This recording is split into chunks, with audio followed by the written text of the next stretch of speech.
Hello everybody, I'm Rob Tierney and I want to welcome you to the course that I'm about to present to you, at least an overview. It's a course, Research Developments in Literacy Education, and today I want to give you an overview of the course. I want to discuss with you some of the goals of the course, the calendar in general, the resources that will be available to you, and the requirements. So let me say a few things about the goal, and I'll also say a couple of things about the nature of the course.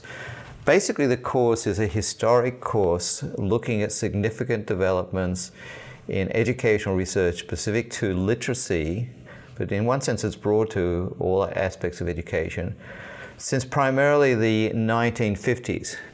Although I will be going back probably about 200 years to discuss the advent of education as a field of study, and particularly literacy, where there were major developments going on between the 1850s and the 1900s into the 1950s, when predominantly this course starts. So I will be focusing in on historical developments. In particular, I'm very interested in introducing you guys to significant studies that were precursors to what I would call turns in theoretical thinking and the frames or lenses people use to study literacy. And over the course, we'll be dealing with those studies, those theoretical developments since the 1950s, and there are quite a number of them that are hugely significant up until today. And I'll try to capture for you also some of the developments of today that are occurring throughout the world. In Canada, in the US, in Australia, in Europe, but also in the Africas, in the Pacific, in South America, and so on. As I've said, I'll be looking at these developments historically in terms of the turns, the theoretical developments, particularly focusing on the frames that they led to that have had an influence on how people study the phenomena of literacies since the 1950s. In turn, I'll also be drawing upon discussions of methodology. What were the predominant techniques, methodological procedures, the types of ways people looked at the populations they were studying, and also the statistical techniques that were adopted. As I look at these things, I'll be asking you folks to also engage in these issues, in particular looking at your own interests, because one of the key resources in a course like this will be yourself. I'll be introducing you to the material that I know, the individuals, the studies, and so on, but you need to draw upon your own interests, and in particular, I hope you draw upon your research interests.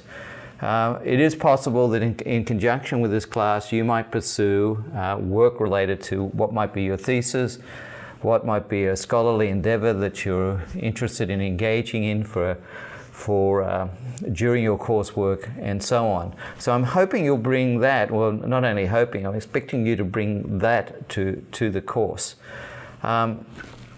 So today I'll talk about the goals, I've talked a little bit about the history and turns, but as we deal with the calendar, that'll become more obvious to you.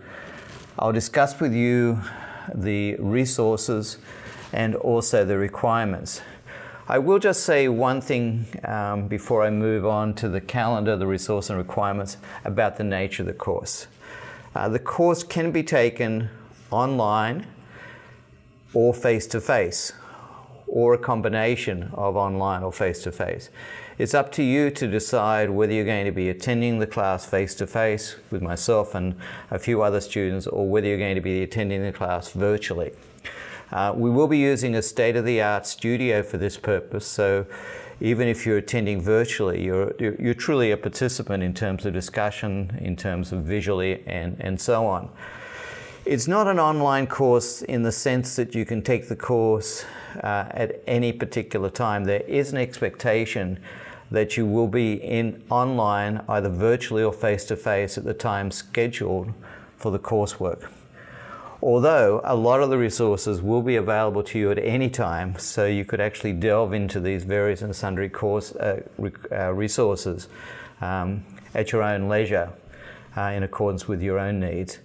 But the course is a combination of virtual and face-to-face.